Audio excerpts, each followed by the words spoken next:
yung diet ko was pretty bad ngayon. Ang ginawa ko is, meron akong, so I'm gonna grab this, okay?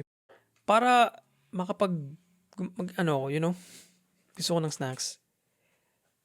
Kasi nagtatype ako, right? So, ang problem is yung keyboard. Yung oily, messy, cheesy keyboard. Ayaw kong mangyari yun. So, ang ginawa ko, favorite snack ko of all time, cheesy. Okay? Ang ginawa ko here is, lumapit ako ng tinidor. Meron akong tinidor. There we go. So, ini-scoop ko siya. And I eat it. Yun yung strategy. Tinidor.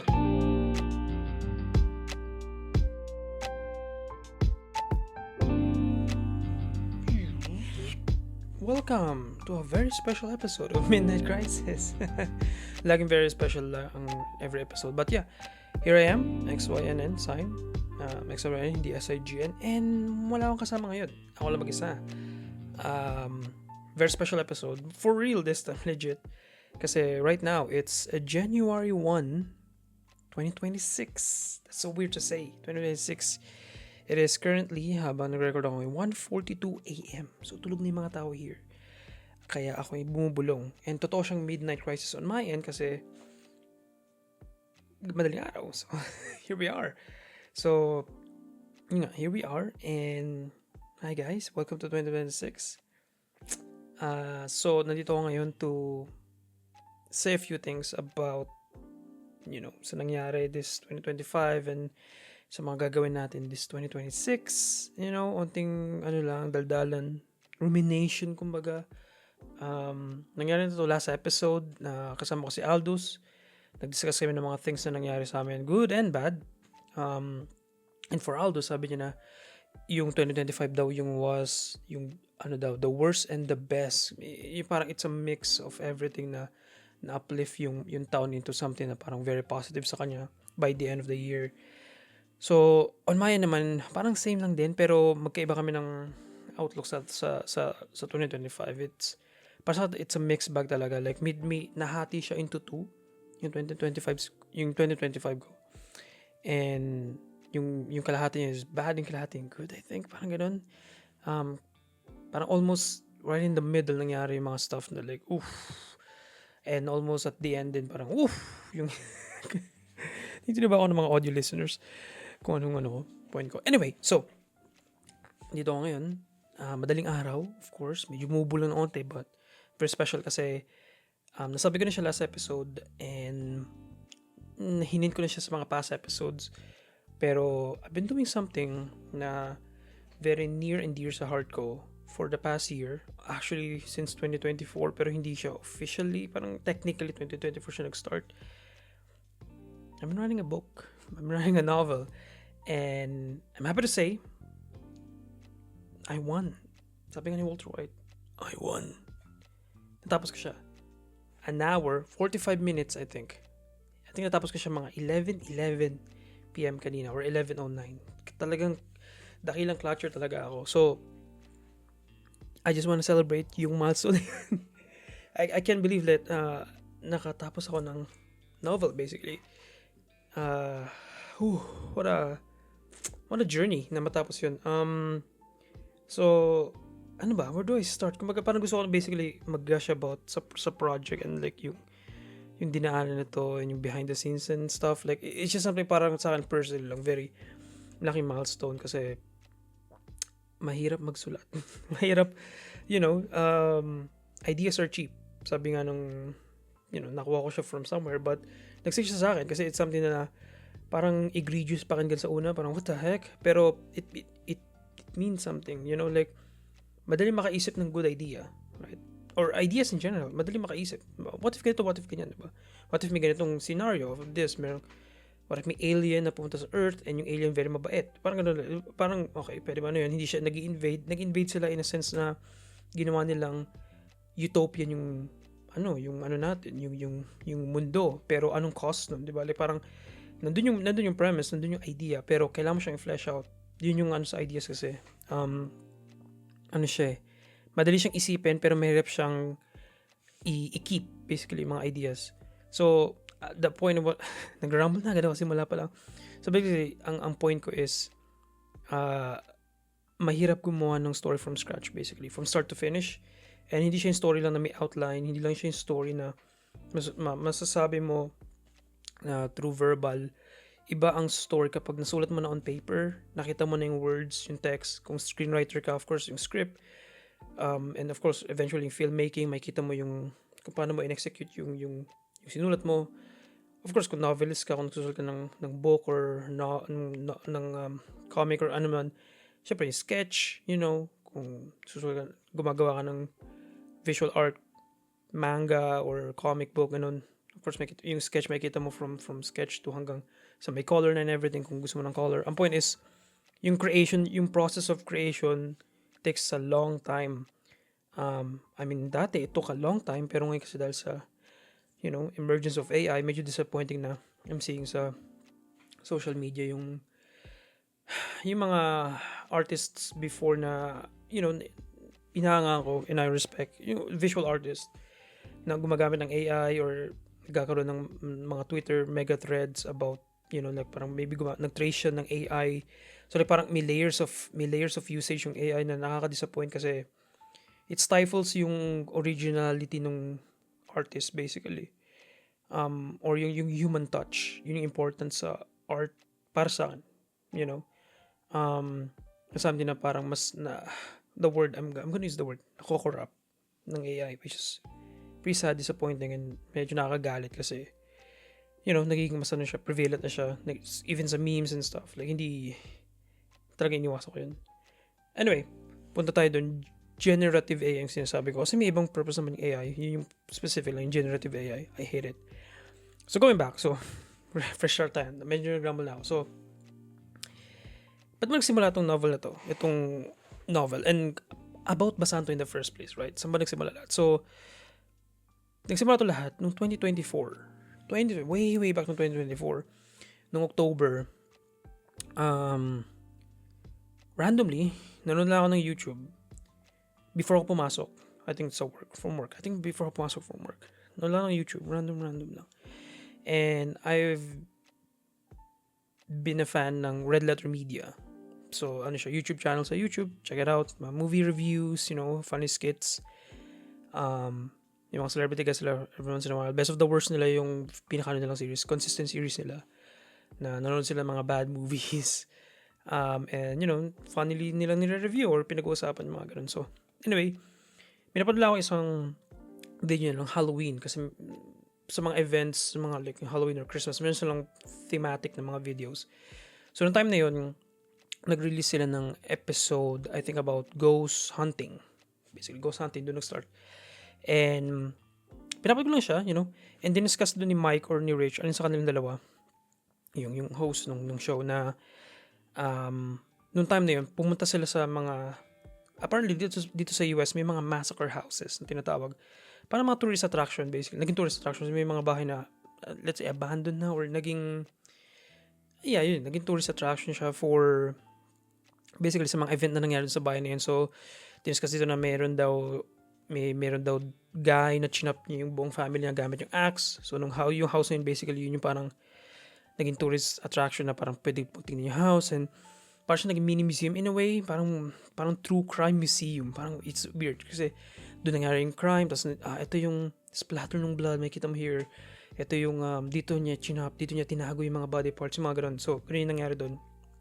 And hindi ko lang kung ano nangyari. So, habang diniscuss niya yun, and of course, like, diniscuss niya na pinoke fun niya idea na parang totoo ba talaga itong mga ghost stories na to sa mga haunted houses, mga ganun sa mga master house, totoo ba to or like marketing lang na bumili lang sila ng random lot, nagtayo lang ng house, tapos ginawa ng kwento, parang ganoon lang, di ba?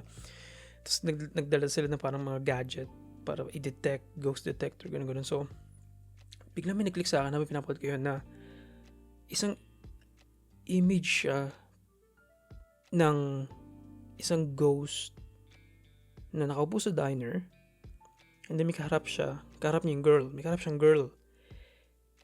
And ang twist doon is si girl ay nakakita ng ghost kasi si girl may third eye. And ang nakikita lang ni guy is si girl kasi si girl ay nakakita sa kanya.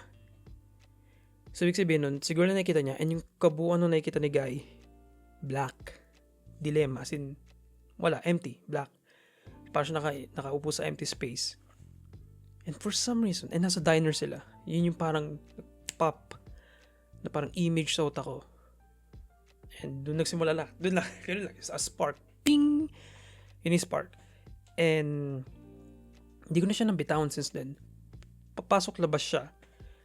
Pero yun yung nag-stick sa lahat ng ideas. Kasi, syempre, you know, pag naglilin ka sa, let's say, ano may word? Creation, basically. You tend to lean sa mga, you know, sa stuff, you know. Bigla ka magre-rely ka lang sa utak mo to like think of stuff, you know, parang medyo ADHD ka in the sense like, parang, uy, magandang idea to, gawin ko to a week later. Maybe ito. Ganun. Pero like parang, may mga, every once in a while, may idea na like nag-stick sa'yo, na parang, gagawin ko to. But, ang ganda nitong idea na to. Pero pwede ko to gawin. Pero bumabalik ka here. Parang may magnet, na-attract ka dun. So, yun nangyari dun sa story na yun. Ghost story. So, doon nag-start yung conceptualization, right? Very rough lang siya. So, I think may mga pictures ko. I don't know kung kaya ko siya ipakita. Pero maybe I can flash it sa screen sa mga visual people na nanonood sa YouTube, you know. May mga ideas ako about how to tackle yung story, mga rough idea lang or kung saan pupunta siya, kung anong themes or anong characters, parang ganun. So, pinaglalaroan ko siya, I think late last year, I think.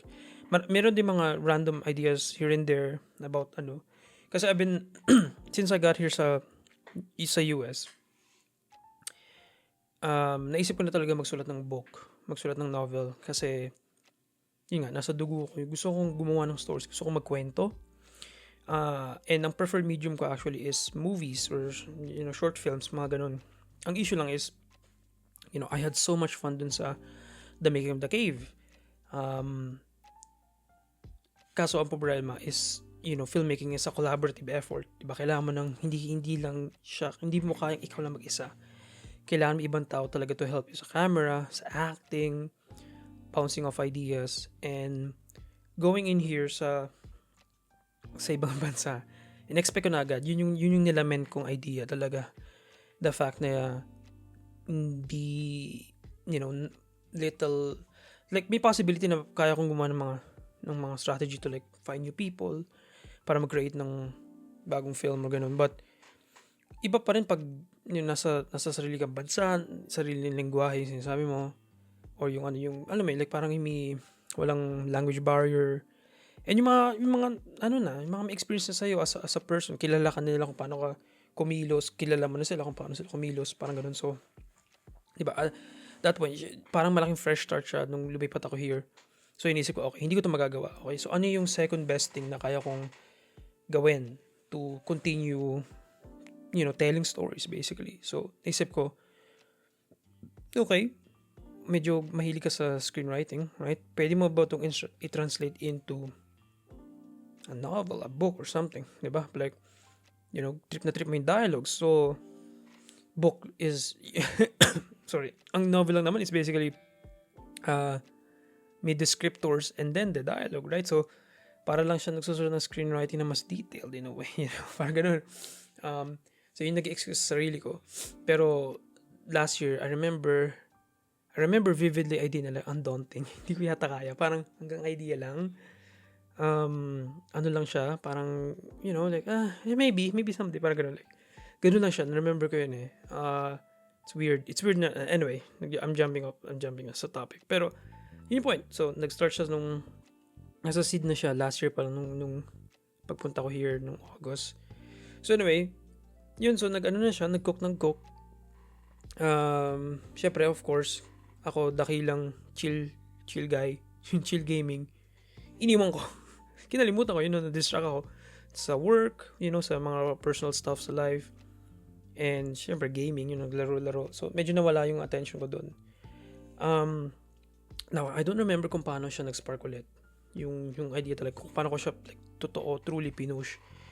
Pero I don't know when ko siya tinry. I think may mga draft naman ako kung kailan anong date ko siya sinimulan. Pero I guess nagkaroon lang ako ng urge to start. Kasi lagi may pressure since pumatak yung 2025.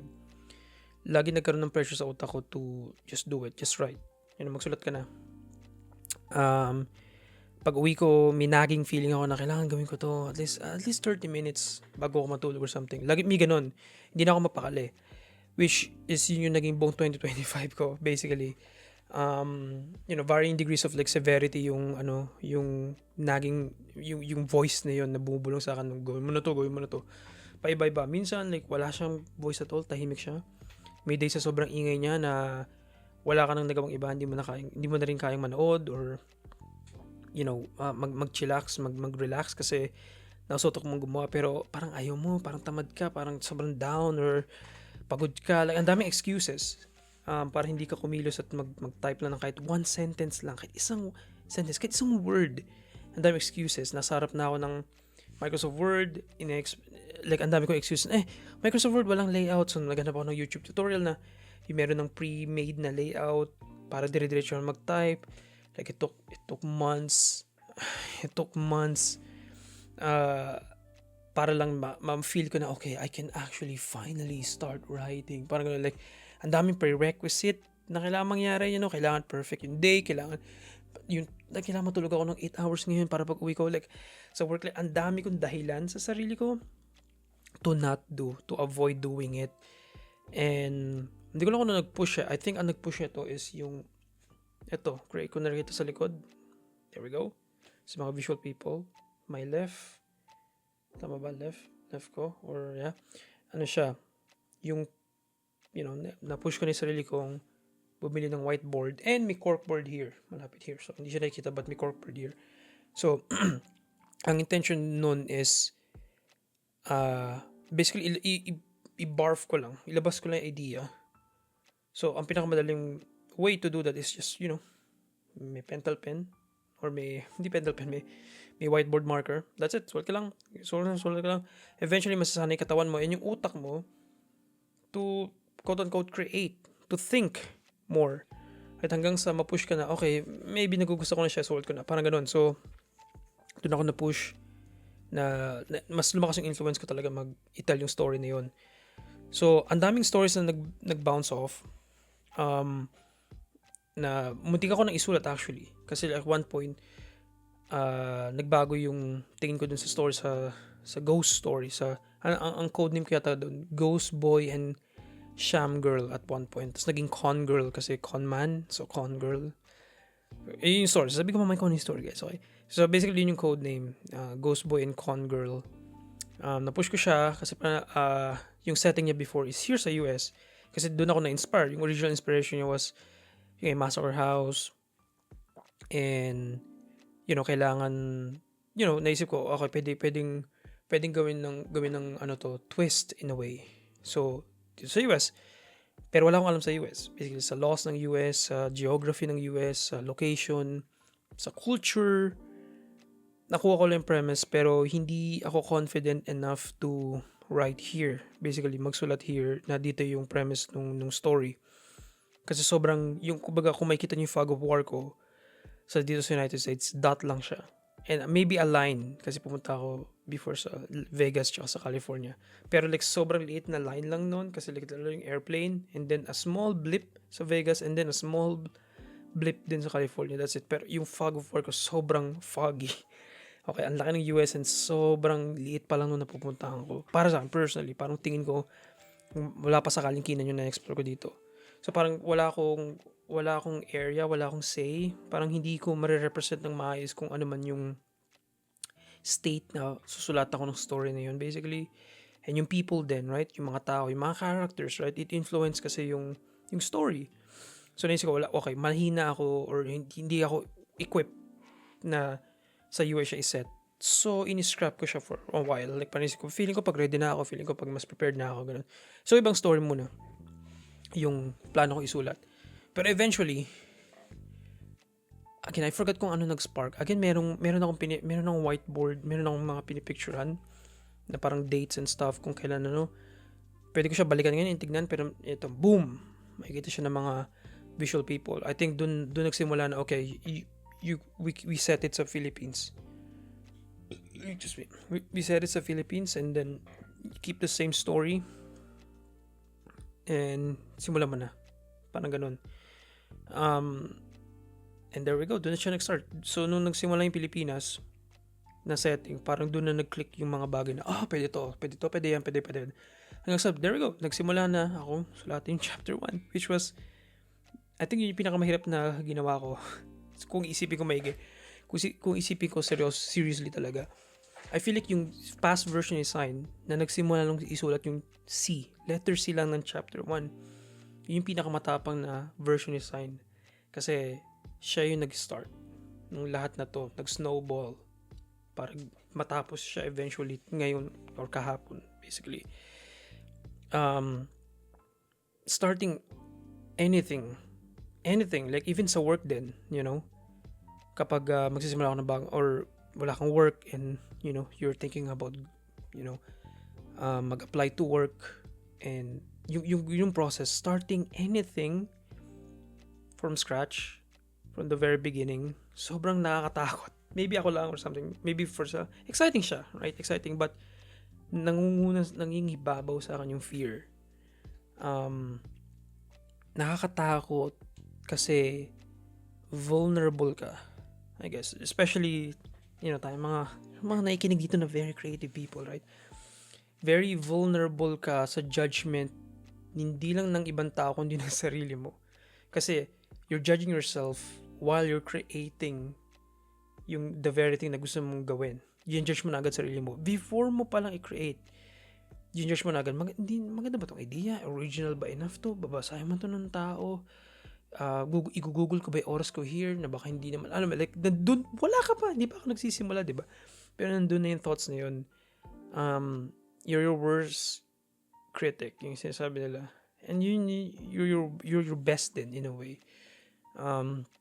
Keeps you in check, basically. Pero yun yung point. What was the point? Ano sinasabi ko? Bad point. Pero yun yung point. Ang scary magsimula. And I'm super proud sa kung sino man yung version ng Sign na yun, na sinimulan niya yun. Right? Kasi sinimulan niya, and dahil doon, natulungan niya yung mga future versions ni Sign to finish this. And I couldn't be more happier. So, proud of you kung kailan man yan Sign. August ba tayo nag-start? Parang gano'n. Anyway, so, there we go. Yun yung parang basic lore nun. Okay, medyo nag-tangent ako into like mga philosophy shit. Pero, yun. So, natapos ko na siya. And, okay, chill lang. It's the first draft. Okay, hindi ko siya natapos na publish na siya, publish ready. No, natapos ko yung first draft. And, for me, sobrang laking milestone yun. Kasi, I'm already halfway there. Basically. It's weird to say, kasi yung drafting phase, feeling ko yun yung pinakamatagal. Hindi yung creation yung drafting, yung refining of the idea. Pero, na-feel ko, patapos na ako. Kasi, na-layout ko na lahat Kumbaga, ito yung sakit ko before. Actually, and si Macbani, naging guest namin yung before. And, some people I work with before ng mga college era and mga maybe senior high. Pero I think mas na emphasize nung college na especially when it comes to mga creative shit, like sobrang tagal kong matapos. Pinupush ko siya to the very limit kasi medyo perfectionist ako in terms of sa creative process. Basically, wala akong ipuput na pen to paper hanggat hindi ko sure yung ink na yon is worth it. Parang ayoko mag-revise. Ganun akong tao before. Like, gusto ko i-overthink ko muna and then by the time na isulat ko na yung words o yung kung anong gagawin ng character, tapos na siya, hindi na siya i-revise anymore kasi yun na yun. And ang nangyayari is wala akong napapakita. Nasa utak ko lang lahat. Kahit na draft lang siya, kahit na okay pa naman yung idea, hindi pa ako masaya dun sa idea, hindi ko siya susulat. So, ang nangyayari, nade-delay yung production or nararush ko yung quote-unquote final product kasi wala akong ginawa na draft. So, yung pinakamalaking challenge ko going in here's a big as fuck na project is wag mag-revise. Kasi yun yung sakit ko before. Imagine if you will, na magsusulat ka ng chapter, sulat ka ng character. So, Gale opened the door and saw ganito. So, the character, blah, blah, blah, blah, blah, blah, blah. And then, naisip mo bigla, bilang pumasok sa isip, habang nagsusulat ka lang, papasok sa isip mo bigla, wait lang. What if pumasok ka sa window? Kasi mas unique, you know? Like, kasi, yung sarado yung door. What if, like, you know, like, nire-refine mo na agad yung idea mo. Ganun ako. Sinusulat ko pa lang, na doon pa lang siya, bago pa lang siya i-refine, nire-refine ko na agad. Parang ganun yung, like, does that make sense? Kumbaga, dadaan pa lang siya sa machine, dadaan ulit siya sa machine. Parang yung pre-prod, may pre-prod pa. Parang ganun yung nangyayari sa akin. So, I'm fucking myself up. Kasi, hindi ako pumusad. Kasi binabago ko yung line before. Binabago ko yung setting before. Binabago ko agad yung line ng character. So, hindi ako nag-move forward. Tumatagal lang ako dun sa part na yun. So, ang naging role ko here, very aggressive, very sobrang kabaliktaran ng ugali ko. Sulat ka lang. Just sulat. Just be self-indulgent. Be kung anong tingin mo, kung anong na-feel mo in the moment. Sulat mo. Go for it. And that's what I did. That's what I did. Of course, may outline ako. You know, hindi kasi may mga iba't ibang versions ng writers when it comes to, you know, may pantser, may discovery writer, I think may outline or something like that. Parang may iba't ibang version. Basically, may people na kailangan na ng intensive outline. Parang ako before, you know, kailangan ko muna isipin lahat and then doon ko lang siya susulat. Ganun ako before. May ibang tao na kailangan lang ng rough outline and then, you know, bahala na kung saan mapunta. At least meron silang direction, meron silang pundasyon kung saan sila pupunta. May iba naman, doon na yung parang gusto kong experiment. Maybe next year or this year, 2026, yung discovery writers na literal, titingin lang sila sa Word document or kung saan ka man, anong favorite mong writing software, and then susulat lang sila. That's it. Excuse me. Susulat lang sila. And nakakaingit yun. Kasi kumbaga sobrang spontaneous to the point na parang kaya nila mag-create ng mga gano'n na hindi sila yung ego. Para sa akin kasi mga gano'n tao, yung ego like nakahubad, you know? Like parang gano'n silang ka-open to explore. Basically, ang discover writer, right? And that's something na parang feeling ko habang ginagawa ko na project hanggang sa completion na nakuha ko yung idea of exploration. Pinabayaan ko lang yung characters mag-flourish, you know? We'll get into characters. Man, ang dami kong gustong i-talk about, you know, sa storytelling. So, just to close, kung ano man tong rambling point na tong sinasabi ko, ayun, nagpapasama lang ako sa past version ko. And, yeah, yung writing, inisip ko nasan ako ngayon. Kasi ang dami ko gusto sabihin eh. So, basically, ayun, like, so, ito yung naging process niya. So, nagsulat lang ako ng nagsulat. Hindi ko siya ni-revise. Hindi ko siya actually binasa din. Parang, ini-scheme ko bago ako mag-start ng bago, you know, bago niya. Syempre, patutulog ka, medyo makakalimutan mo yung mga sinabi mo, mga sinulat mo day before. Ini-scheme ko lang siya, pero hindi ko siya ever, hindi naman ever actually, parang hindi ko siya ni-revise. Parang nakita ko, okay, na-misspell ko to, baguhin ko lang, ganun. Or, feeling ko yung N, mali, dapat ganito yung word. Parang ganito yung letter. That's it. But other than that, yun lang yun. Like, papabaya ko na siya dyan. Move on na ako. Chapter 2 na ako. Move on na ako. Chapter 3 na ako. After. Ganun. Hindi ko na siya like, kailangan tignan ulit. Kasi alam ko, itong malaking project na to, hindi conducive, hindi productive na pabalik-balik ka. Kasi ito yung point, yung first draft of the book. Yung first draft. This is where, ito pala yung birthing nung characters. Ito pala yung birthing nung story. Basically, parang nanganganak ka pa lang. Right? Lumalaki pala yung tiyan. Hindi pa lalabas yung baby by the time na tapos mo na yung first draft. Hindi pa tapos. Hindi pa yan. Ano pa yan? Fetus pa rin yan. Yung idea na yan. Nagde-develop pa siya. Kasi ang isip nyo, pag natapos na yung first draft, yun na yun. Meron silang baby. Or lumabas na yung ito na yung 9 months complete. No. Feeling ko first trimester pa lang ako. I don't know bakit nasa birth, tayo. Nasa tayo ng birth. Pero like, ang point is hindi pa to hinog, hilaw. Hindi pa edible. You know what I mean? Basically, hindi pa siya tapos. Okay? It's still cooking. So yung, na-shift yung idea ko na yun yung sulat lang ako ng sulat. Kasi basically, alam kong babaguhin ko to eventually. Alam kong maybe nga may madagdag na character na hindi ko ever in-anticipate at hindi ko ever nasulat sa first draft. Wala siya doon. Pero alam ko, deep inside, nandyan yan. Lalabas yan eventually sa mga susunod na draft. So, ba't ko ina-overthink yung first draft ko? Kailangan ko lang ng ladder. Kailangan ko lang ng pundasyon. Which is, yun yung first draft. Sobrang messy niya. Okay? Looking back now, okay, wala pa akong isang araw. Nasa utak ko. Katitingin ko lang before I started recording. It's a mess. It's a mess, okay? I mean, as much as possible, tinry ko maging grammatically tama. You know, like parang, in that aspect, like, I'm confident naman, like, maliit lang yung mistakes doon. Kasi like, may red bars, ganun, you know, like, tsaka chinecheck ko sometimes yung flow ng sentences. Okay naman. So, doon ako parang, okay. Ang problem ko yung prose, which is yung parang, how you describe yung events na nangyari, yung things, yung descriptors, bago papunta sa dialogue, right? Basically, parang, this character walked, or this character brisk, or skipped, o yung mga ganun. Yung ganun lang, like, ang dami niyang pwedeng, you know, yung descriptors na yun could change yung buong character and how yung readers get to know them, basically. Doon ako tatagal. For sure, especially when it comes to revision na kasi nag-emphasize ako dito sa first draft ng story is to just write the characters. Basically, para naging almost clinical yung writing ko.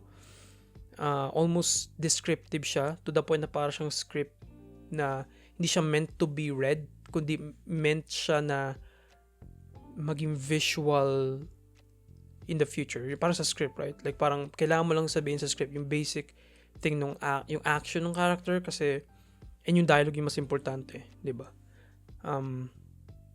Pero dito like parang ganoon yung nangyari, parang siyang spec script or something kasi like parang marami akong portion dun sa story na parang Maya walked into the door. She cried. Parang literal lang talaga yung very walang subtext. It's the text itself lang talaga. That's it. Kasi I realized na kailangan ko lang makita. Kailangan ko makitang naked muna yung characters, you know, before ko silang bihisan. Kasi hindi ko sila kilala eh. I guess yun. So, let's explore na ngayon kung ano ba yun. 30 minutes in, sasabihin ko yung story. So, ang dami niyang titles na and alam ko magbabago to eventually. Pero kung ano nag-stick sa akin na title, and kahapon lang, actually noong 30 lang, nag-click sa akin yung title na, basically ang title ng novel ko right now, as of this recording is How to Steal a Mansion in a Weekend. Yun yung title niya. So,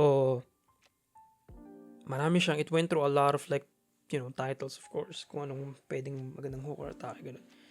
Pero, yun yung pinaka naisip. Parang nag-ano sa akin, I feel like ito yung okay sa akin to. Stick muna tayo sa title na to and tingnan natin kung magbabago siya. Pero, yun yung story niya. And it's about, so basically parang ilalabas ko lang yung premise nung novel. Syempre ayoko i-spoil yung mga things.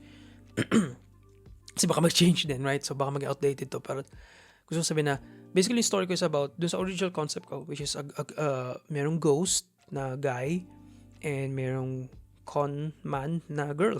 Con girl. So, mag-best friend sila and gumagawa sila ng schemes and scams na using yung powers ng ghost boy to make money, basically. But ang problem though is one day may big company na gustong sirain yung mansyon kung saan sila nagbe-business, right? Yung initial idea ko was yun nga, what if yung mga massacre house na yun is totoong may multo pero scammer yung multo. Alam mo yan, ang parang ang unique ng atake nila, ang cute ng idea na fake yung massacre house kasi wala namang namatay doon, quote-unquote na family and chinap-chop. Pero totoong may multo. Pero hindi siya related at all doon sa massacre. Literal, multo lang siya na, you know, multo lang siya from, you know, mysterious circumstances and ginamit nila yung pagiging multo niya to make money. may mga lumulutang ng mga teapots, may mga malamig na hangin. Parang ganun, to sell the idea na baka nga totoo yung family namatay. Pero no, walang family namatay. Abandoned mansion lang to na ginamit namin to, make money. Parang ganun yung atake ko. So, basically, may company, big mega corporation na gustong gibain yung mansyon kasi gagawan ng bagong road. Gagawan ng bagong highway, SLEX, NLEX. Parang ganun. Babangga sa ruta. So, yun yung title. Paano natin, dahil magigiba, and si Ghost Boy is apparently stuck sa mansyon. Hindi niya kaya lumabas sa bahay. Basically, parang hinahunt niya yung house in a way. So, lock siya doon sa bahay. Kaso gigibain. So, what do we do? So, yun naging idea. How do we steal yung mansyon in a weekend? Kasi binigyan lang sila ng 2 days to leave, basically. Si con girl, kasi doon siya nakatira, si babae. How do we do it? So, yun ang premise ng novel. And it's a rom-com. Basically, medyo funny siya. Hopefully funny, but sinusulat ko siya. May mga moments na natatawa ako. Maraming F-bombs. I feel like kailangan ko siya bawasan. Pero, yun yung since college pa lang naisip ko ngayon, kasi medyo nasa comedic, medyo parang medyo comedic, may mga skits ako ginagawa na naka-ermitanyo ako, literal na naka-base ng puti, tapos may fake na wig and fake na balbas, as in legit, para lang sa isang project presentation. That's it. Isang beses ko lang siya gagawin, susot, that's it, yun. That's me. Ganun ako nung na-develop siya I think nung junior high, and na-refine siya nung senior high, and super na-polish siya nung college kasi mas na-invigorate ako to do stuff like that. So I don't know, I lean sa comedy, especially kapag nagpe-present ng projects, mas madaling i-retain yung information and mas madaling i-excuse. Mas madaling makalusot kasi medyo you're not taking it seriously, but at the same time you're taking it seriously enough na maintindihan yung basic concept ng binigay sa'yo na topic. Pero dahil comedic siya, excusable yung mga things na medyo na lagpasan mo or hindi nakalakdaan mo, ganun. Kasi nasabi mo naman yung basic point well enough, natawa naman kami, or parang may lumabas na hangin sa ilong mo. Okay na sa akin yun. At least na-distract kita. Parang distraction. Smoke bomb, boom. Comedy, boom. Pero yun, like, yun, so, tsaka, yun yung parang, parang, hindi madaling isulat, like, comfort zone, kumbaga, and, na-feel ko na parang safe na dito muna ako mag-stick for a big project like this, na romantic comedy, kasi ang daming wacky adventures na pwede mangyari sa setting na yun, di ba? Multo na literal na hinahunt yung house pero hindi siya haunted house, parang doon lang yung konsepto ng haunted house kasi technically multo siya doon pero hindi niya hinahunt, pinagkakakitaan niya actually yung haunted house, which is lang. Tapos ginagamit siya nung con girl, nung naging mag-best friend sila, maybe may something more to make money kasi syempre, sinong mag-tour guide sa mga tao na papasok sa what if ako, gano'n, di ba? So, I don't know, parang there's something unique about sa atake na yun. And nag-start lang siya sa random spark, random imagery nung naisip ko nga na nasa diner. Kasi diner talaga naisip ko. And nakaupo lang sa kawalan si guy. Nakikita niya si girl. Like, sobrang ang powerful nung parang may story agad. Akong naisip, ang dami agad na pwedeng direksyon, right? Na ito na nag-blossom and ito na yung natapos ko. So, yun. So where do I say, ba? So, yung writing process, ba? So, excuse me. So, sa writing process, paano ba? So, routine. So, how did I do this? How did I do this? So, disclaimer. Okay, sobrang hindi ako disiplinadong tao and okay, 2025 was a really messy year personally para sa akin, sa life and creatively din. Sobrang, basta ang messy lang, hindi, parang feeling ko ang gulo, like looking back sa 2025 ko, parang ang gulo, nagkaroon kasi ng ego death, yun yung parang gagamitin kong word for it, ego death. Parang may reset ka when it comes to like how you look, how you perceive yourself, and how you look at your future. Parang ganun. Nagkaroon ng massive reset. Na, okay, syempre, of course, yung word na gagamitin ko, na-shook ako. Parang ganun, na-shook. So, it took me a while to like recover. Parang ganun. And do things again, na gusto kong gawin. So, yun. Doon ako, malaking handicap yun, for sure. Malaking handicap yun. Ilang months din yung nakain niya sa akin. But, persistence, ang key here, ang susi. And ang ginamit ko here is fear. Fear of losing money. So, nakapag-deal ako sa relative ko here, September 1. Kasi at that point, may nasulat na ako na a few pages, pero hindi siya ever consistent and hindi siya tapos. Like, literally like parang mga 20 pages lang or 15 pages. And so far away sa complete product, basically. So, and wala akong motivation to start, or wala akong push, wala akong drive. Hindi ako, mahirap mag-relate sa passion lang kasi parang siyang nitro. Parang nitro fuel, parang and then wala na ulit. Tigil ka na ulit. Kasi ganoon lang naman yun eh. So, kailangan ko ng makadevelop ng routine and ng discipline. Okay? Natatawa ako kasi hindi, like, on and off yun. But, so nakapag-deal ako sa relative ko na, okay, September 1 ngayon.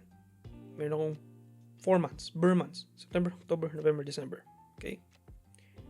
Meron akong 4 months to finish this. It feels doable.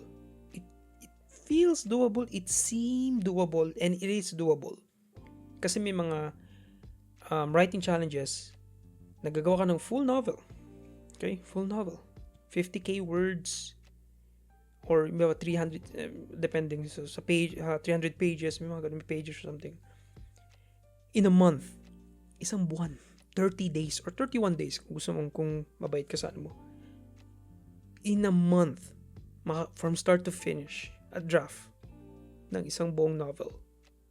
So, naisip ko, okay, 4 months, I think that's enough time. That's enough space. Like, I think that's okay, right? Ang dami kong leeway. So, sabi ko, okay, give me 4 months, starting now, September 1, and kailangan ko siya matapos, mapakita sa'yo, yung first draft ng story, ng novel, by December 31, 2025, 11:59 p.m., of course, EST, New Jersey time, sa Eastern, So, ganun ka-specific yung deal. Right? May video evidence ako niyan na nag-handshake kami. Kailangan meron. Okay? Kasi walang kontrata. Pero ang point is, either matatapos ko siya, or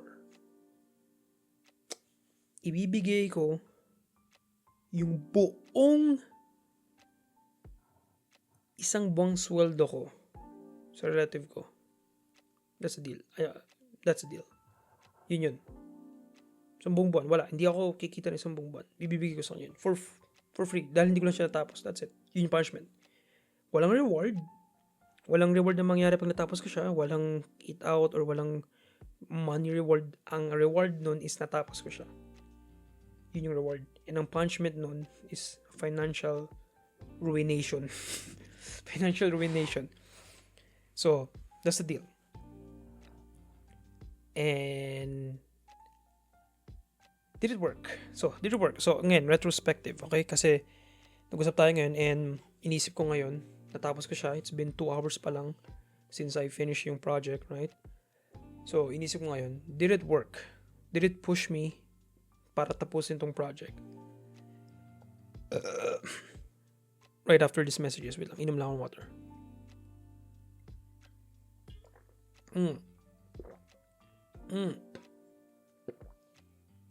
Ayaw ko kuningin sa mic, but water, so good. So, didn't work. My gosh. Sorry. Ang lamig kasi. May apologies, guys. 50-50. So, let me tell you why 50-50. So, nagsimula yung September, right?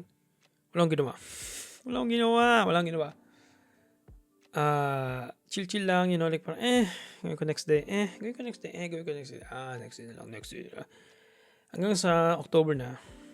Pumatak na October, and doon ako nagsimula matakot kasi parang, oh shit, 3 months na lang, okay? So, isip ko, okay, so ito yung first kong goal, okay? Kailangan ko maka-reach ng 300 pages. Okay.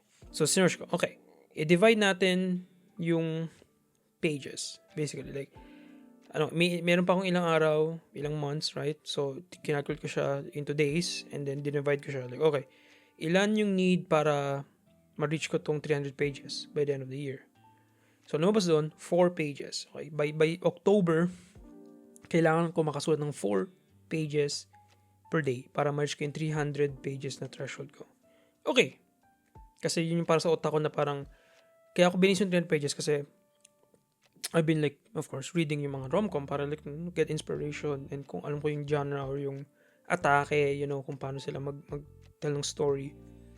Usually mga stories na yun, mga 300 plus. 314. Nasa yung isa? Itong, here we go, pakita ko sa'yo. Better Than the Movies. Thank you by the way kay Yumi. Shout out for gifting me this. Hindi ko pa siya nababasa kasi, sobrang busy. Pero plano ko siyang basahin. I think ang page count nito is, mas marami to. Nasa 349 or 56. Kasi kasama acknowledgement. But, kung tatanggalin natin, nasa 349. So, 349 pages. So, medyo siya, right? Medyo may butil siyang 49 pages. Pero, basically, yun yung idea. Nasa around 300 plus. Parang ganun. So, ko, okay. 300 is good enough. Parang, I think pwede siya magandang baseline and then pwede kong bawasan or dagdagan, right? Kasi usually, ang rom-com novels is 80k words. Right? Pero ito yung kailangan na, critical error ko to. Tignan ko yung word, hindi ko tingnan yung word count, tignan ko yung page count. Which, I think, hindi, medyo, it could work, thankfully, nag-work sa akin, pero, ang kailangan maging focus ko pala, or dapat, doon ako in-insist ko kasi yung word count, page count Pero dapat binabanda ko yung word count. Pero doon ako nag-count. So, ang naging goal ko since nung mid-October was, okay, magsulat ka ng 4 pages per day. So, ang naging routine ko ngayon is, of course, tulog, and then pasok sa work. Work. Pag uwi, ligo, okay, kain, of course, and then for the rest of the day hanggang bago ka matulog, I just gotta write.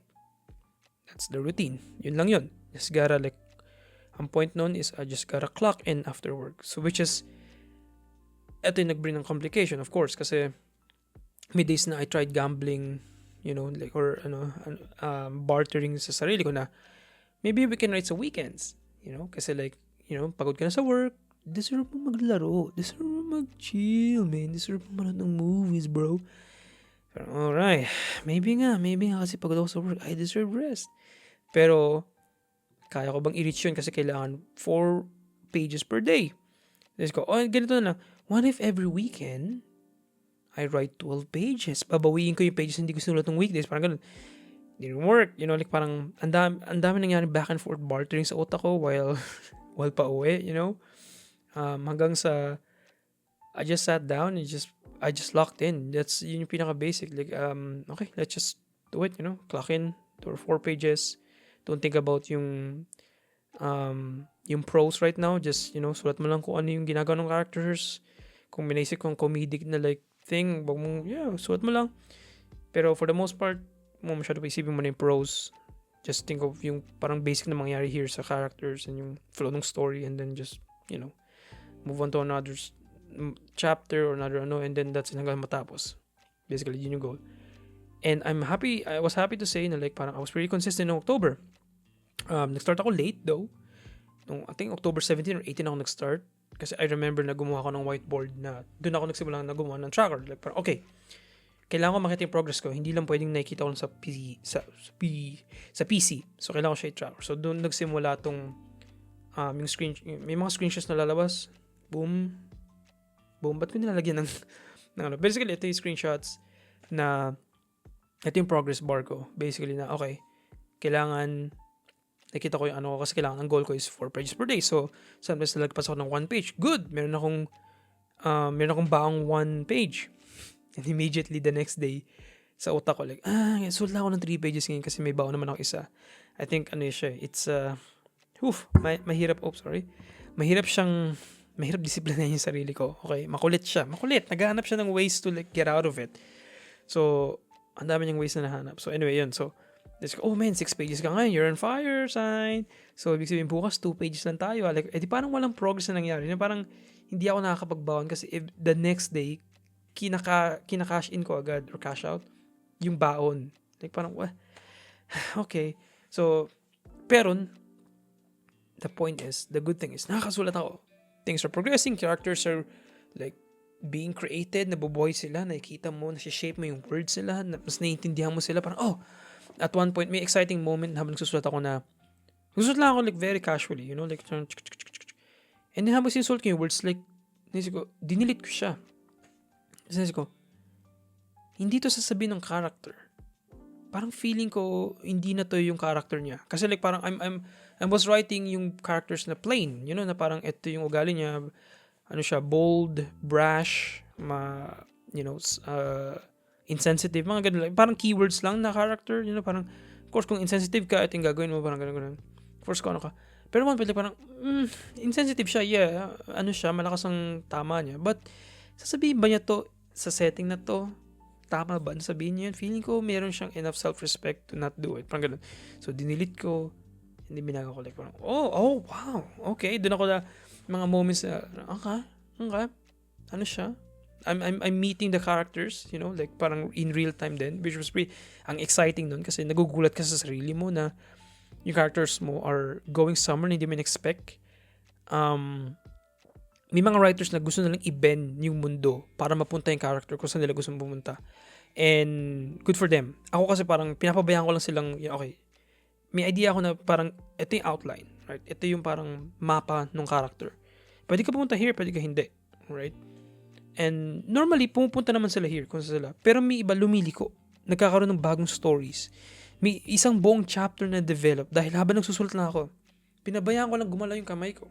Sobrang ang cringy, ang cheesy sabihin. Pero literal na, sulat lang ako. And then isip ko, okay, kung may ganitong element sa story, what if gawin natin ng backstory kung bakit gusto niya yun? So, nag-type lang ako, okay, at saan to nag-start? Kasi, it's kinonect na, okay. Ito yung history niya, nung bata siya, lumaki siyang ganito, so, what if i-connect ko here? So, pwede yan. What if di siya nakatira kasi ganito yung status niya, social status niya nung bata siya, so, what if ganyan? Hanggang sa, naging isang buong chapter na siya ng backstory ng character na hindi ko ever naisip na maging buhay ng character before. As in, wala siya at all sa papel, sa notebook, kasi I've been writing dito sa notebook yung flow ng story, yung mga revisions na naisip kong gawin, and cute. Nasunod ko dito yung mga words, like parang nagbabasa ako ng book, like parang kailangan ko lang ma-refresh talaga, especially sa rom-com, kung paano nila describe yung characters, paano kakiligin yung mga ganun, kasi I needed that, I need to learn like paano kakiligin through the page, kasi it's so easy sa visual medium, right? Like kailangan mo lang maghanap ng, hindi siya easy, but the point is, nakikita mo chemistry, you can feel yung chemistry kapag nakikita mo yung dalawang tao na, like may flow state, pero pag words, like ang daming kailangan buhatin ng reader to get into, to immerse into sa writing mo, right? And ang goal ng writers is to make it as easy as possible na maging immerse agad sila. So, kailangan yung process as natural as possible, kaya like parang, doon ako magfo-focus talaga sa mga susunod na drafts. Pero anyway, ayun, like, may mga critique ng tao, yung tinatanong ko, like, anong tingin yung need ko i-change while writing it. And eventually, sarili kong critique, and yung mga ideas ko, yung mga list ko of like what to do, nasa na ako sa story so far, checklist ko na, okay, yung mga things na kailangan ko isulat, na okay, kailangan isulat tong point ng character na to, para matapos na, parang gano'n. ideas for redraft, yung mga redraft ideas. What if baguhin ko yung POV or ano, like, kasi while nagsusulat ka, nadidiscover mo kung saan napupunta yung story, kung ano yung storya, right? Nakakakaba para sa akin kasi minsan nagkakaroon sila ng lives of their own na nakakatakot na baka hindi na yung story, hindi nagagana yung story mo kung ano dinevelop mo from the beginning, right? Yung sinabi kong premise kanina, maybe a year later, I don't know, maybe a few months later, or maybe we'll see kung kailan ito matatapos talaga na satisfied na ako, but maybe hindi na yun yung premise. Maybe ibang na siya. Maybe hindi na siya about sa multo. Maybe biglang ganun, di ba? Ay hindi ko alam. So, dun yung pinakamalaking, basically playground yung story para sa akin. Like, parang masarap na maglaro, right? Hanggang sa mabuo mo yung toy na gusto mong laruin forever. Alam mo yun? Parang Lego, na box ng Lego, parang ganun, or kung ano man. Na didikit-dikit mo lang yung elements together. Nagdodrawing ka lang for the sake of drawing and then biglang magzo-zoom out ka sa in-sketch mo. Parang, wait a minute, parang may mukha to. Parang, ano pala ako, magaling pala ako mag-draw ng circle. Perfect pala yung mga circle ko. Maybe gawin ko siyang like, meron ba akong kayang i-implement here? Parang ganun. It's just na ano lang. Para sa personal exciting part na makilaling characters ko. Kasi meron akong first impression sa kanila. Meron akong, judge ko sila by the book, by the cover of their books. Yung judge a book by its cover. Parang, judge ko sila. Kasi parang, ito yung character niya. Ito yung traits, parang basic traits.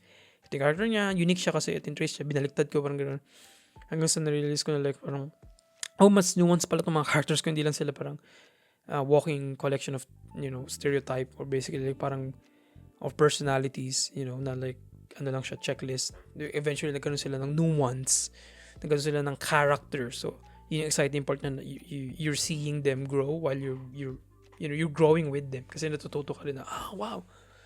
Yung character na to, like, parang, kung hindi siya sa sitwasyon na to, hindi niya to gagawin. Gagawin niya itong point na to. Kahit na hindi personally ako, like, parang lalayo tayo. Parang, what if explore natin to? What if we go here? Parang gano'n. Which was very exciting sa akin. Anyway. So, ayun. Where was I? Story. Yeah. So, yun yung ano sa akin. So, nag-consistent ako ng October, which was very good. Pero November fucked everything up. I think, mid-October nag-change ang lahat. Kasi until then, pretty consistent naman ako. Nakakapagsulat ako ng 4 pages a day at least. Minsan 3, babawi ako sa mga susunod na araw. Gagawin kong 5. Ganun. Pero, may nagbago. I don't know. Again, babalikan ko yung pictures ko. I think may sinusult akong reason sa maliit na na box kung anong nagbago. And yun, dun ako na fuck up. Yun yung wag nyo gagayahin kasi ano siya I almost failed. Kasi nagpapetics ako. Kasi akala ko kaya ko siyang i-push. So, hindi ako nagsulat ng ilang linggo. Kung makikita nyo, especially December, pinaka-egregious na sobrang hindi ako disiplinado and nagliwaliw sa sarili kong utak or sa sarili kong mga gawain. Inom lang ng water, guys. Wait lang.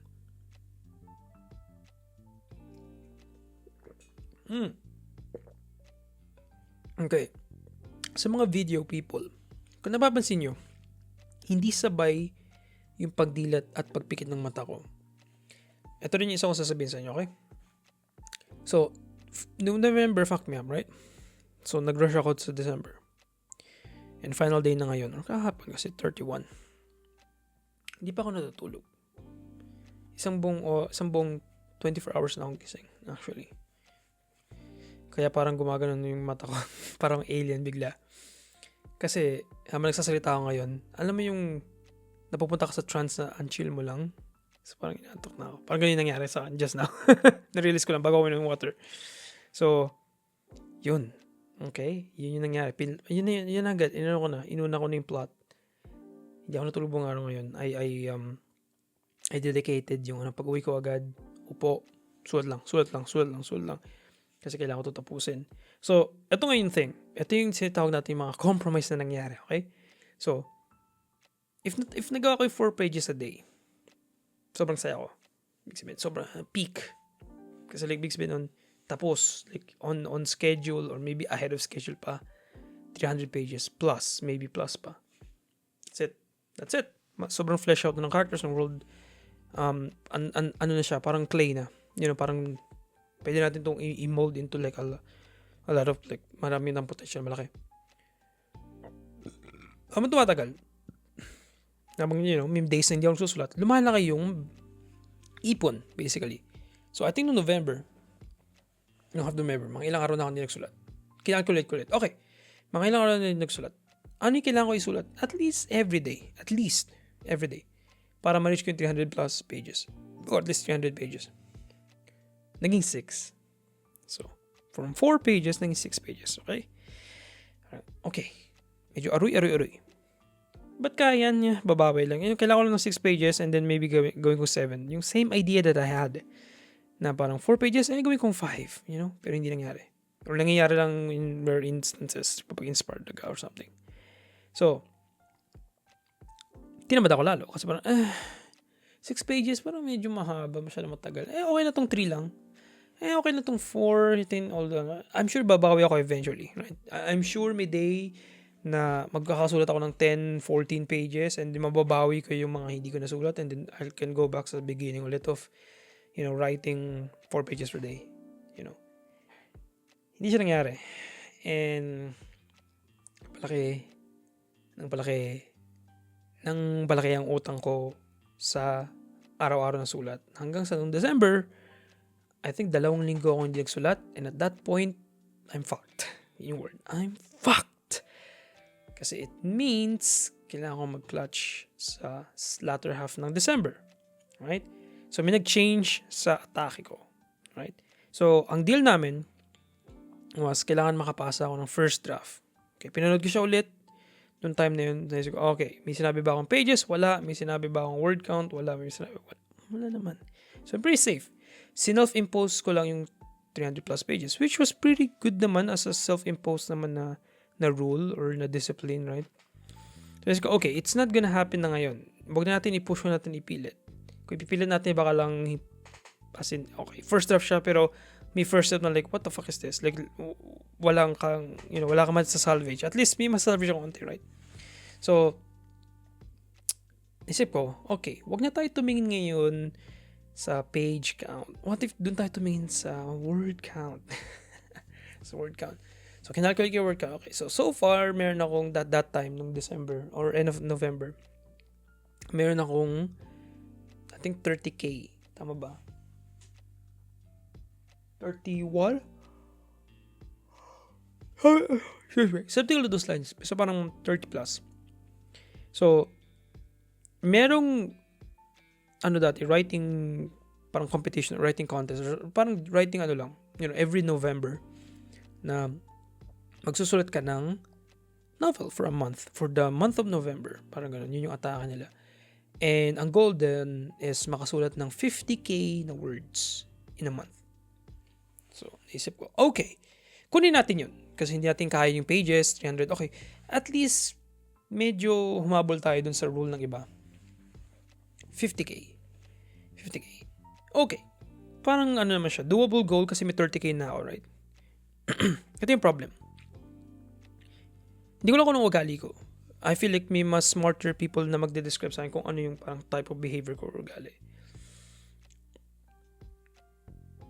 Nakampante ako kasi nakita ko na meron akong 30K na words in a span of like a month and a half, I think.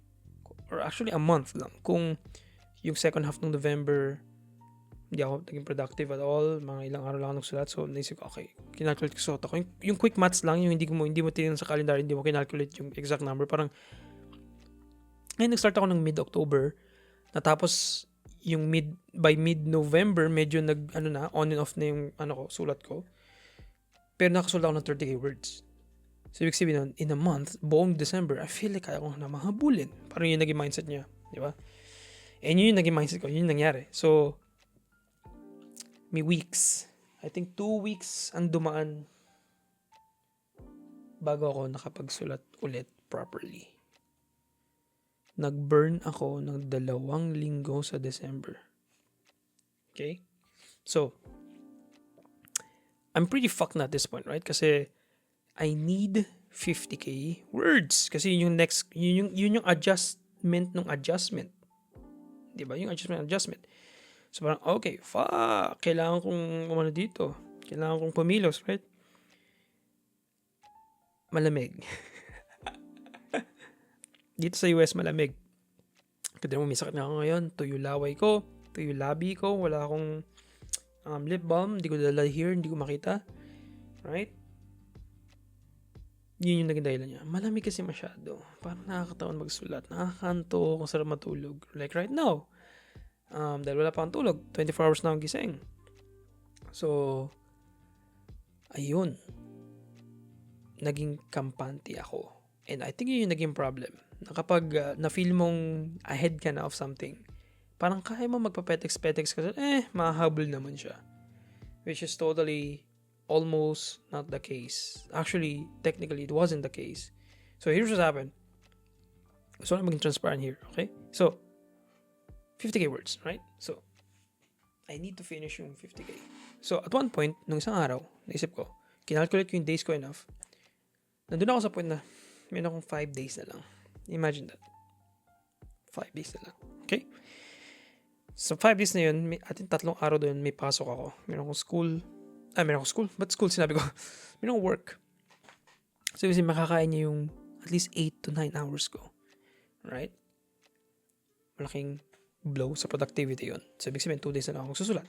And yung 2 days ba, tig 10k yung words. Medyo hindi siya possible. Medyo mahirap yun.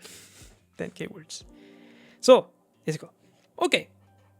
Para sa sining, sabi nga ni Kuya Ed, sa episode, panoorin niyo yun. Episode, I forget ko ng number na. Para sa sining, absent ako. Okay? Lakas na loob ko, di ba? Tapang ko. Absent ako. Okay? Igugul ko yung extra day para umangat mag-ahead dun sa sa productivity ng project, and then keep going normally lang sa mga susunod na araw para matapos na to. That's it. Absent ako. Okay? I sacrifice a day of my work, salary, like productivity, record din yun. Absent ako. Pero naisip ko, you know what? It's worth it para sa sining. Walang ginawa ng araw na yun. Walang ginawa. Yun yung pinaka-unproductive kong araw sa lahat. I think kung makikita sa picture here, I don't know kung yun. Parang nandun yung one of the most unproductive. Nandun siya sa bottom tier ng tier list. Productivity nung December. I think sold ko na mga 200 yata or words or 300. Nasayang ko yung araw. Hindi ko lang kung nasakit to. Kung anong problema ko here. Like naisip ko, bonus day to Ano naman mamsent ako. Pero, isipin ko na lang di ako mamsent. Basically, naging rest day ko na lang siya. Parang yun yung nag-excuse ng utak ko.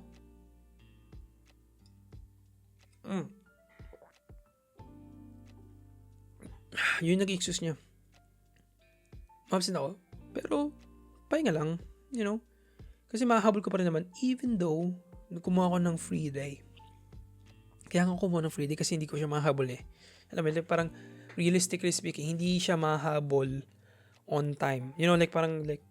Or kung kaya man, sobrang talagang laser focus discipline talaga yung dapat mangyari. Pero hindi nangyari. Chill lang ako, sulat lang ng onting words and then okay na yan, kaya na yan ng version ko tomorrow. So, thank you ako kay Past Scientist na natapos niya to. Thank you. Pero fuck you, putang ina mo, yung December 29, yun. Yung December 29 sign. Putang ina mo. Okay? Yun lang, gusto ko lang murahin siya. Halika dito. Tangina mo. Bakit mo ginawa yun? Ba't mo ginawa sa akin yun? Anong pumasok sa isip mo, ha? Hindi ka nag-isip Nag-feel ka lang Gusto mo lang magpahinga. Naghanap ng excuse para ma-absent. And then, nakuha mo yung excuse mo, lumusot ka. Nag-slide off ka. Lumuhod ka and gumapang ka paalis sa disiplina. Okay? Wala kang disiplina. Lumayas ka dito. Hindi ka namin kailangan, men. Procrastinator kayo. Get the fuck out. Anyway. Yun. So, ako kung nung naging nangyari doon. I don't know kung anong term for this. Alam ko may term for this. Pero, ayun. So, ayun nangyari ngayon December 31, basically. Buong araw ako, klikit-kilakati.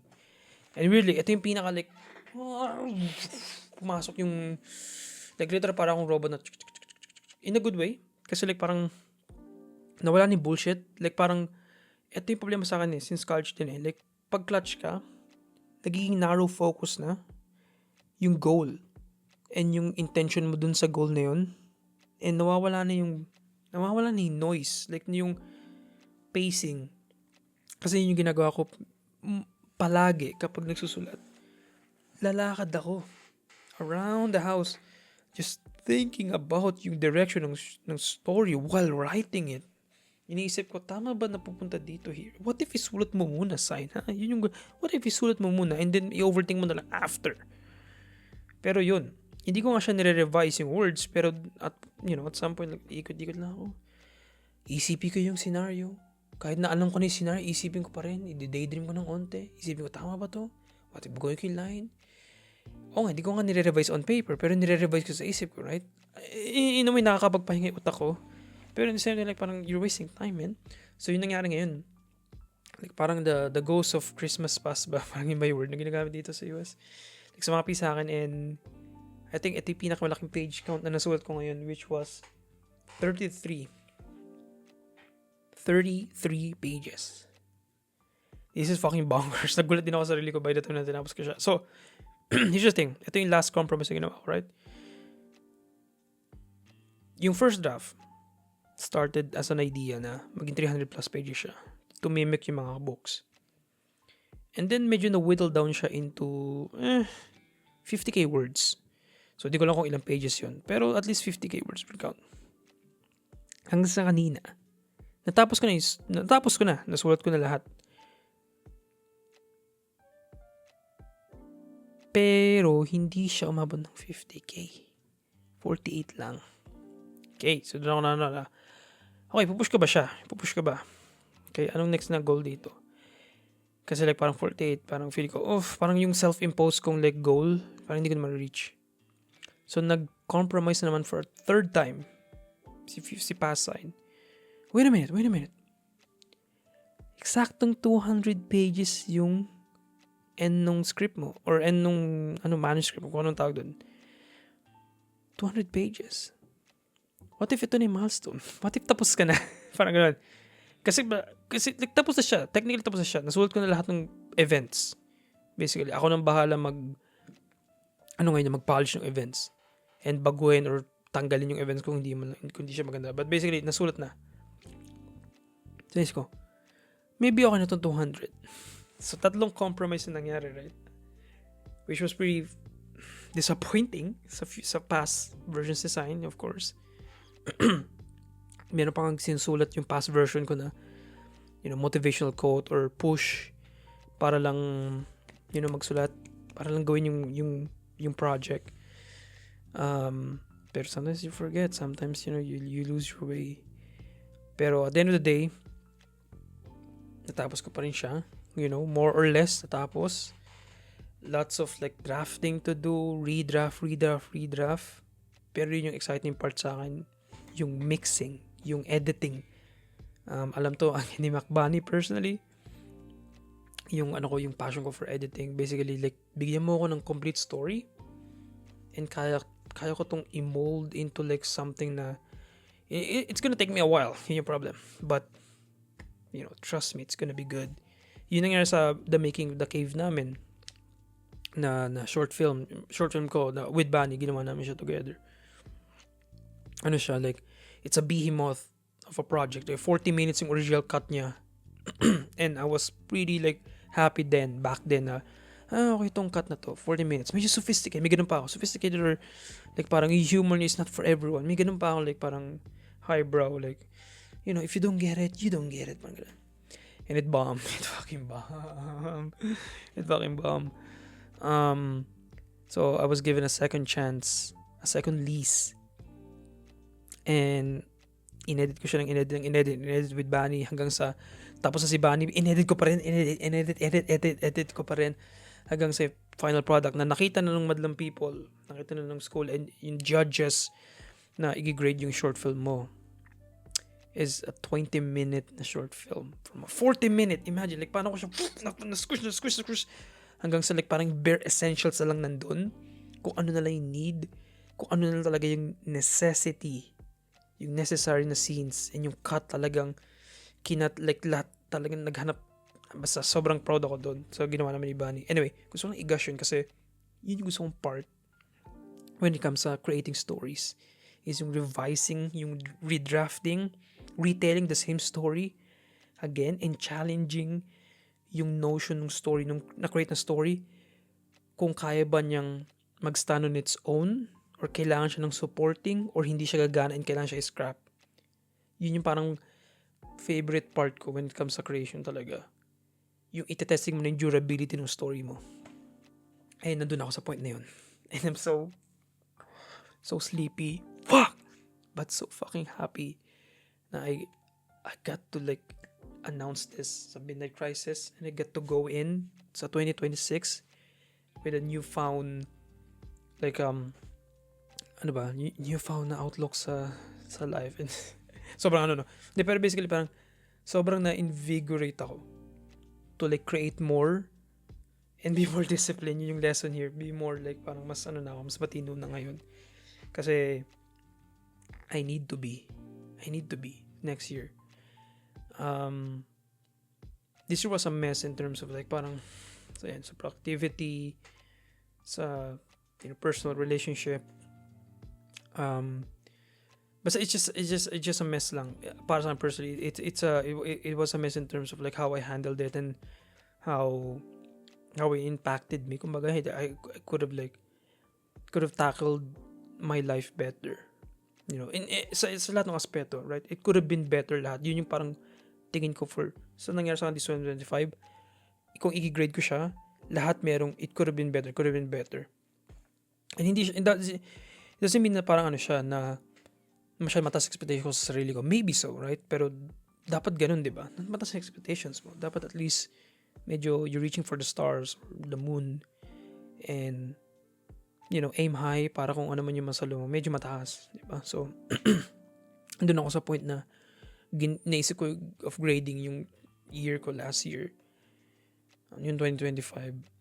It's pretty lang. It's all over the place, and it could have been better talaga everything. And going into 2026, yun yung na-feel kong pinaka-apt description of like anong maging atake ko para kung parang clay, I think may mga dito ko sabi tapos na to, but nagtry ako rin mag-vlog sa progress na to, kung paano ako nagsulat.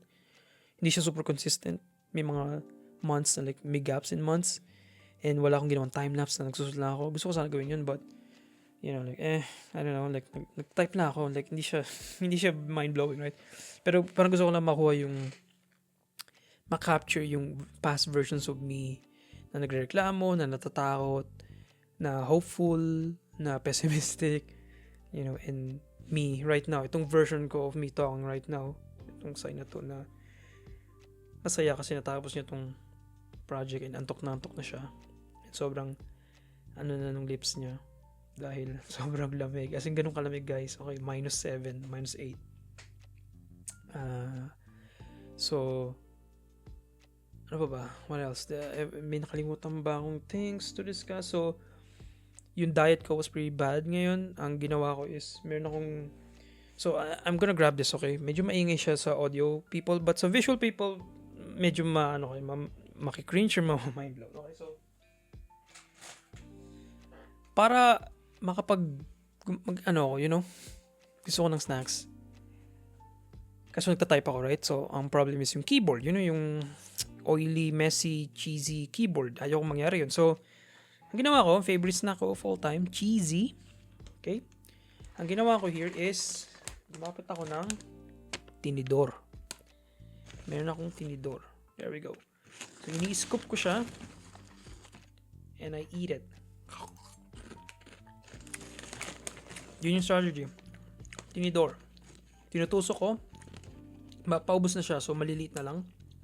Pero yun yung ginagawa ko. Tinutusok ko siya, and then Yun nga. So, para hindi mali sa fingers, junk food. Fucking bad for your health.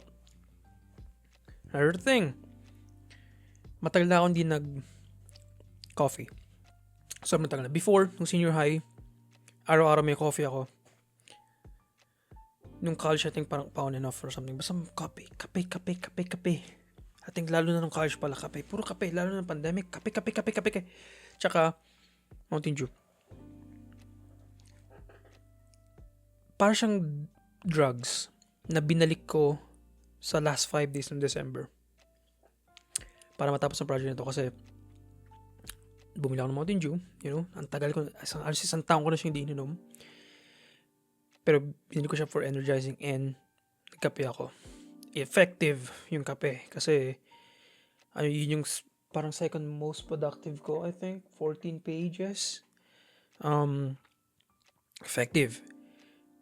Pero sobrang pagod ako. As in sobrang drain. Ang bigat ng katawan ko. Tsaka, the burnout, parang yun yung word. But then, as in itong final week nung December was really fucking bad sa health ko. Para lang yun yung quote-unquote drugs na ginawa ko. Para lang mas magising ako, mapush ko yung sarili ko tapusin to. Basically, junk food and parang soft drinks or coffee, caffeine. Di ako nagdo-drugs, don't worry. But yun lang parang substitute for drugs, basically, mga ganong junk food. I mean, workout naman in a way, Pero yun lang, ito yung word. It could have been better, It could have been better. Could have been 300 plus pages or could have been yung second outload ko, at least 50k words. Nasa 48k yung words ko, 48k. Yan, hindi ko na siya pinilit.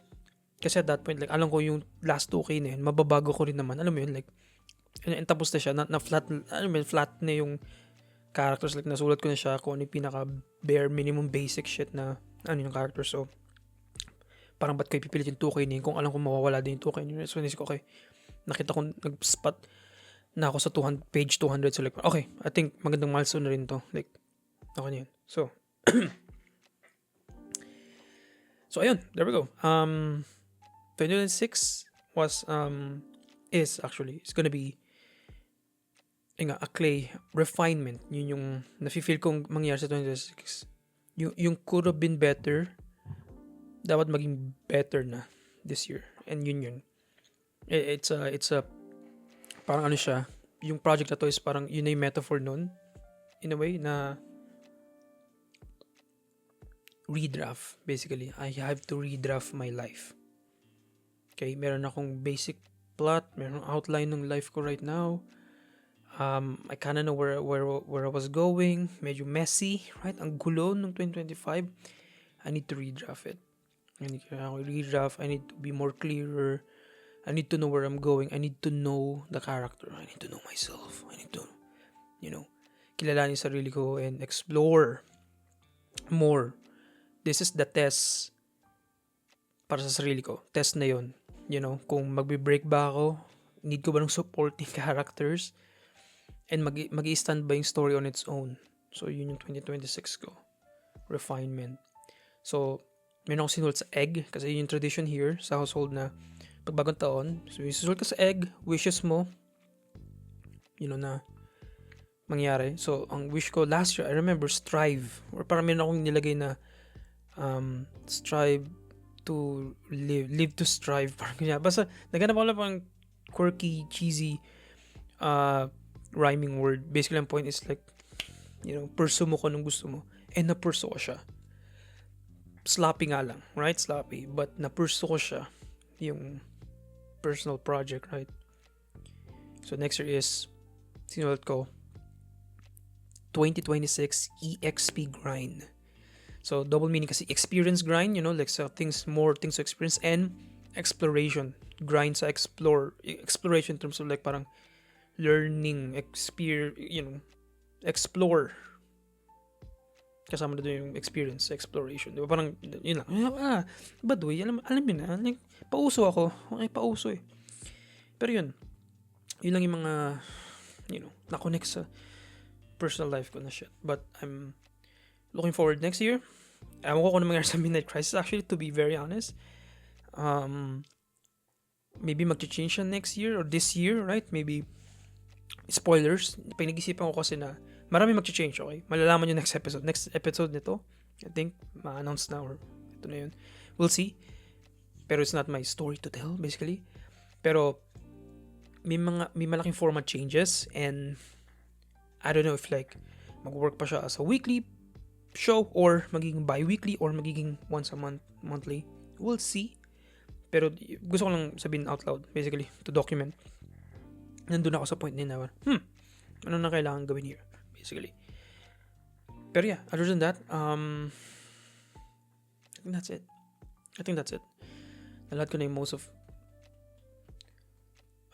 it, right? So, can't wait. Papakita ko yung mga pictures, of course, ng ano ko. Gusto ko lang makita niyo yung progress pics, yung mga kagaguhan ko sa whiteboard.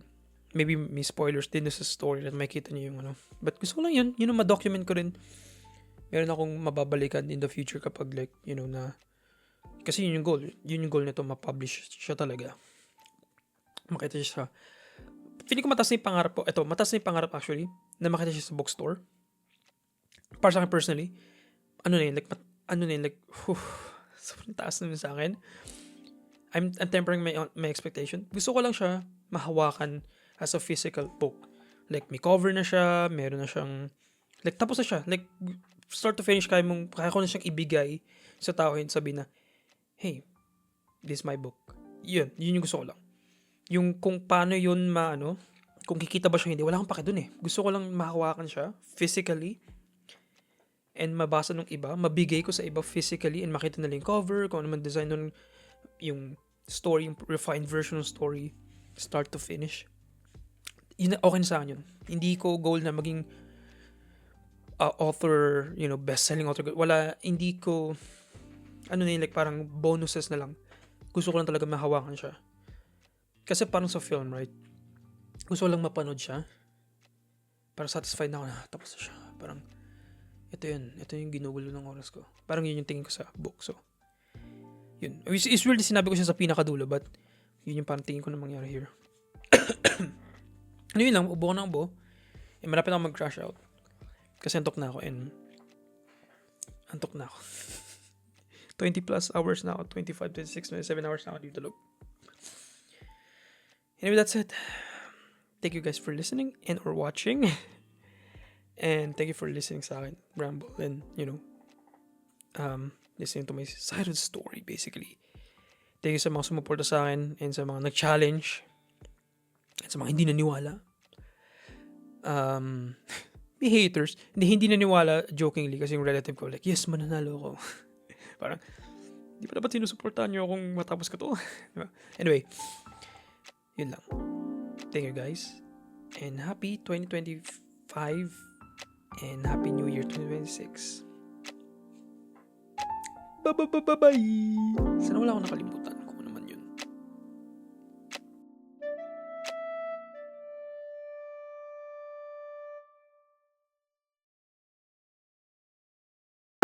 Thank you for watching and or listening to this episode of the Midnight Crisis Podcast.